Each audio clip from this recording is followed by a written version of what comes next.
آج مقصد یہ ہونا چاہیے، ہدف یہ ہونا چاہیے کہ جس طرح امام بارگاہ کو وقف کیا جا رہا ہے اسی طرح اپنے وجود کو وقف کیا جائے کہ مولا میں اپنے وجود کو آپ کی راہ میں وقف کر رہا ہوں، میں اپنے وجود کو خدا کی راہ میں وقف کر رہا ہوں۔ اب اس وجود پر اگر تکلیف آتی ہے آ جائے، اگر مصیبتیں آتی ہیں تو آ جائیں۔ وقف کرنے کا مطلب کیا ہے؟ یعنی جو کچھ خدا کہے وہ کچھ ہم کریں۔ آنکھیں اپنی مرضی سے نہ دیکھیں، کان اپنی مرضی سے نہ سنیں، ہاتھ اپنی مرضی سے نہ اٹھیں۔ یعنی گھر میں اخلاق وہ ہو، راستے میں اخلاق وہ ہو، بزنس میں رفتار وہ ہو جو وہی جو اہل بیت نے چاہا۔ فرمایا جب وجود مکمل ایسا بن جاتا ہے تو امام زمانہ کا دل خوش ہوتا ہے۔ آج مومنین سے ایک سوال کروں گا کہ جب شب 15 شعبان آتی ہے آپ ایک خط لکھتے ہیں امام زمانہ، کیا سال میں اپنے محبوب کو ایک خط لکھا جاتا ہے؟ اگر دنیاوی مجازی عشق ہو جائے تو ہم چیٹ کرتے کرتے تھکتے نہیں، باتیں کرتے کرتے مڑتے نہیں، پیکیجز ختم ہو جاتے ہیں لیکن ہماری باتیں ختم نہیں ہوتی، موبائل کی بیٹری ڈیڈ ہو جاتی ہے لیکن جناب کی باتیں ختم نہیں ہوتی۔ اور امام زمانہ جس سے عشق کا دعویٰ، جس سے محبت کا دعویٰ،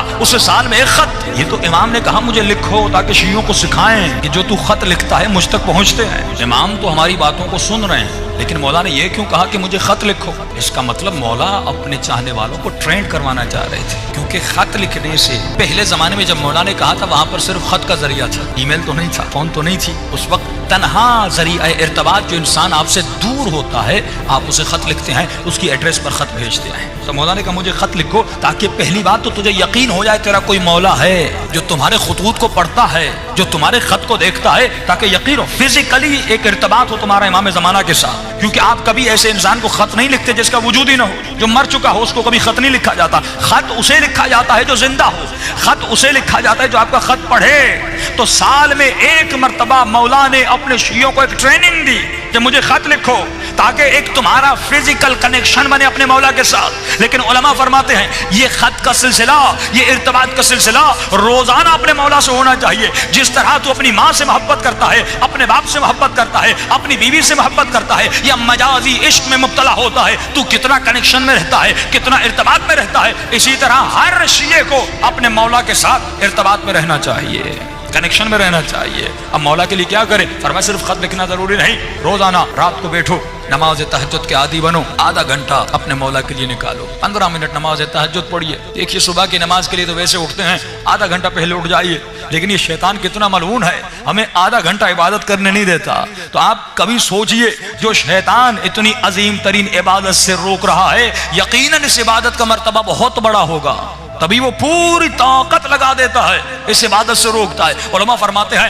کہ اگر یہ قرآن کی آیتیں یا رات کو دعا کر کے سو جاؤ یا کوئی الارم رکھ کے سو جاؤ پھر آپ کو محسوس ہوگا یہ ملعون مجھے کتنا روکتا ہے۔ فرمایا صرف 40 دن نماز شب پڑھو اور صرف 40 دن امام زمانہ کے باتیں کرو، 15 منٹ مولا سے کلام کرو، یا اگر خط لکھنا ہے خط لکھو پھر درخت دریا میں جا کر پھینک کر، لیکن خط لکھنے کی بھی ضرورت نہیں، روزانہ 15 منٹ باتیں کرو، محبت بھری باتیں کرو۔ اگر تکلیف ہے تو امام سے شیئر کرو، اگر مصیبت ہے تو اپنے مولا سے شیئر کرو۔ جب وہ مولا کہہ رہے ہیں میں تمہارا باپ بھی ہوں، میں تمہارا بھائی بھی ہوں، میں تمہارا دوست بھی ہوں، میں تمہارا رفیق بھی ہوں، یعنی ہر رشتہ امام زمانہ کے ساتھ ہونا چاہیے۔ لیکن ہم نے مولا کو صرف ایک محفل بنا دیا کہ سال میں ایک فنکشن کرنا ہے 15 شعبان کا اور ایک دعائے کمیل پڑھنی ہے اور جمع ہونا ہے، خط لکھنے ہیں، مولا شادی نہیں ہو رہی، مولا پیسہ نہیں، مولا جاب نہیں ہو رہی۔ اور یہ مومنین جب کربلا بھی جاتے ہیں یہی دعائیں کرتے ہیں۔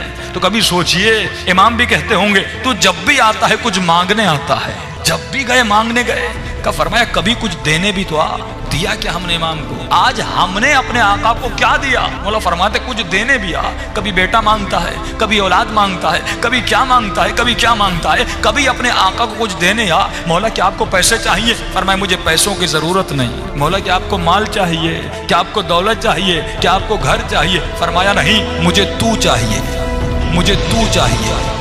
آپ کا وجود چاہیے امام کو، یہ وجود چاہیے امام کو، یہ ہاتھ چاہیے، یہ آنکھیں چاہیے، یہ ذہن چاہیے، یہ زبان چاہیے، یہ کان چاہیے۔ فرمایا مجھے تمہارا وجود چاہیے، بس جو میں کہوں تو کرے، جس سے میں روکوں تو رک جائے۔ مجھے سلمان زماں چاہیے، مجھے میثم زماں چاہیے، مجھے حبیب زماں چاہیے۔ تو ایسا بن جا جیسے حسین کا صحابی حبیب ابن مظاہر تھا۔ بھائی امام زمانہ کو بھی حبیب کی ضرورت ہے کہ نہیں؟ امام کو بھی علی کی طرح سلمان کی ضرورت ہے کہ نہیں؟ مولا کو بھی علی کی طرح میں سمیت تمار کی ضرورت ہے کہ نہیں؟ کم از کم علی کا غلام قمبر بن کے دکھائے.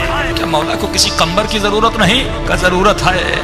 لیکن وہ غریب امام زمانہ فرماتے ہیں آج 1000 سال گزر گئے، فرمایا تکو تنہا اس زمانے میں جی رہے ہیں. امام کو اصحاب کی بہت ضرورت ہے. اسی لیے امام نے ایک عدد بتایا کہ جب تک 313 کا عدد مکمل نہیں ہوتا تب تک میرا ظہور نہیں ہوتا. اس بات سے ثابت ہوتا ہے آج اگر 400 ملین پوری دنیا میں ہے لیکن 313 ابھی تک نہیں ہے، کیونکہ دین قربانی مانگتا ہے. اس انسان کو زیارت کربلا کی اہمیت کا پتہ نہ ہو، فرمایا وہ زیارت تو کرنے جائے گا لیکن وہ معرفت حاصل نہیں کر سکے گا. کہ ہمارے استاد فرماتے ہیں، فرمایا جب تو کربلا جاتے ہو تو نیت کیا کرتے ہو؟ اکثر لوگ دعاؤں میں کرتے ہیں خدا مجھے امام حسین کی زری دکھلا دے، مجھے بین الحرمین دکھلا دے، مجھے مولا کا رواق روزہ دیواریں دکھلا دے. فرمایا یہ بھی دعا اچھی ہے، جب جاؤ گے یہ دعا قبول بھی ہوگی. ایک مرتبہ مولا کی زری کو بوسہ دو گے، ایک مرتبہ در و دیوار کو بوسہ دو گے، ایک مرتبہ بین الحرمین میں چلو گے، امام کا ذکر کرو گے، یہ بھی ثواب ملے گا. لیکن فرمایا مقام معرفت تب ہے جب تمہاری دعا یہ ہو کہ اے خدا حسین کی زری کی بھی زیارت کرا اور خود امام حسین کی بھی زیارت کرا. آج کتنے مومنین ہیں جنہوں نے خود ذات حسین ابن علی کی زیارت کی ہو؟ آج کتنے مومنین ہیں جنہوں نے خود امام زمانہ کی زیارت کی ہو؟ بھائی ہم کیوں نہیں کر پاتے؟ فرمایا کیونکہ نجاستوں سے بھرے ہوئے ہیں. جب تک روح بلند نہیں ہوتا، جب تک اس کی پرواز بلند نہیں ہوتی، فرمایا تب تک زیارتیں نہیں ہوتی. ہم کتنے خواب دیکھتے ہیں، کبھی پیسے والے بن گئے، کبھی کہاں پہ سیر کرنے گئے، کبھی کسی سے ملنے گئے. جب خوابوں میں یہ روح ہر جگہ جا رہی ہے تو حسین ابن علی کی زری کی طرف کیوں نہیں جا رہی؟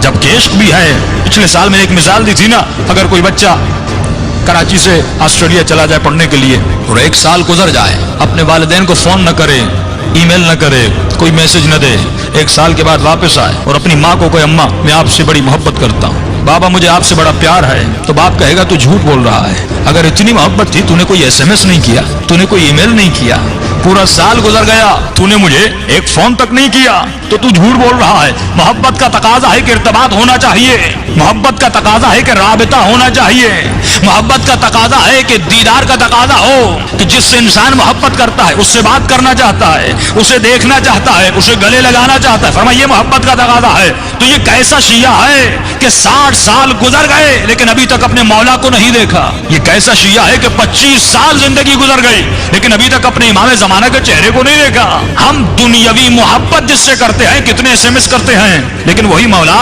وہی آقا جو پردے غیب میں ہے، ہم نے کتنا رابطہ اپنے مولا کے ساتھ محکم کیا، کتنا رابطہ اپنے امام سے بنایا. دیکھیے مقصد ظہور امام کیا ہے؟ ایک ہی مقصد ہے کہ مولا کی حکومت قائم ہو جائے. یہی مقصد ہے نا کہ دنیا میں حکومت مہدوی قائم ہو جائے اور ہم مولا کو اس حکومت کے قائم کرنے میں مدد کریں.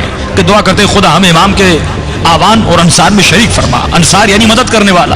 تو انتظار کا مقصد یہ ہے کہ ہم کسی بس اسٹاپ پر بیٹھ جائیں اور انتظار کریں بس کب آتی ہے. فرمایا امام کا انتظار ایسے نہیں کرنا کہ مومن ہاتھ پہ ہاتھ رکھ کے بیٹھ جائے امام کب آتے ہیں. فرمایا نہیں. اب جملہ سنیے گا. فرمایا حکومت امام کے قائم ہونے سے پہلے تو خود ایک حکومت قائم کر، تو خود ایک حکومت قائم کر. آپ خود ایک حکومت قائم کریے. پھر آپ سوال کریں قبلہ میں نہ صدر ہوں، نہ وزیر اعظم ہوں، نہ فوج کا جنرل ہوں، میں حکومت بناؤں تو کیسے بناؤں؟ تو کہا ٹھیک ہے، حکومت وہی بنا سکتا ہے جس کے پاس اختیار ہو. جتنا اختیار اتنی حکومت. صدر کے اپنے اختیارات ہیں، MP MNS کے اپنے اختیارات ہیں، ناظم کے اپنے اختیارات ہیں. فرمایا تمہارا اختیار جہاں تک ہے وہاں تک امام زمانہ کی حکومت بنا. اگر گھر میں اختیار ہے تو اپنے گھر میں امام کی حکومت قائم کر. اگر بیٹے کا اختیار ہے تو بیٹے پہ حکومت قائم کر. کہتے قبلہ بیوی نہیں سنتی، اولاد نہیں سنتی، بیٹے نہیں سنتے، بیٹیاں نہیں سنتی. ٹھیک ہے لیکن تمہارا اختیار تمہارے وجود پر تو ہے. کس نے آپ کو مجبور کیا حسین کی مجلس میں آنے کے لیے؟ کسی نے نہیں کیا، آپ خود آئے. میرا اختیار میرے ہاتھوں پر ہے، ہاتھ بلند ہوتے ہیں. میرا اختیار میری آنکھوں پر ہے، آنکھیں کھلی ہوئی ہیں. آپ کا اختیار آپ کے کانوں پر ہے، آپ کی زبان پر ہے، آپ بولتے ہیں. فرمایا تمہارا اختیار تمہارے وجود پر ہے. امام زمانہ کی حکومت کے قائم کرنے سے پہلے خود اپنے اعضاء و جوارح پر مولا کی حکومت کو قائم کر. آج مسئلہ یہ ہے کہ میری آنکھوں پر مولا کی حکومت نہیں، میرے ہاتھوں پر مولا کی حکومت نہیں, نوجوانوں کے ذہنوں پر مولا کی حکومت نہیں, ہمارے قدموں پر مولا کی حکومت نہیں, تو پھر اس مجلس کا کوئی فائدہ نہیں. کہ امام فرماتے ہیں ہم ہر مجلس میں آتے ہیں لیکن ہر مجلس سے راضی نہیں ہوتے. فرمایا مولا کس مجلس سے راضی ہوتے ہیں؟ فرمایا جس مجلس میں مومن آئے اور جب رات کو گھر جائے تو اپنے وجود کے اندر کسی تبدیلی کا احساس ہو, کسی تبدیلی کا احساس ہو, کسی تبدیلی کا احساس ہو, اپنے وجود کے اندر کسی تبدیلی کا احساس ہو, کسی تبدیلی کا احساس ہو, کسی تبدیلی کا احساس ہو.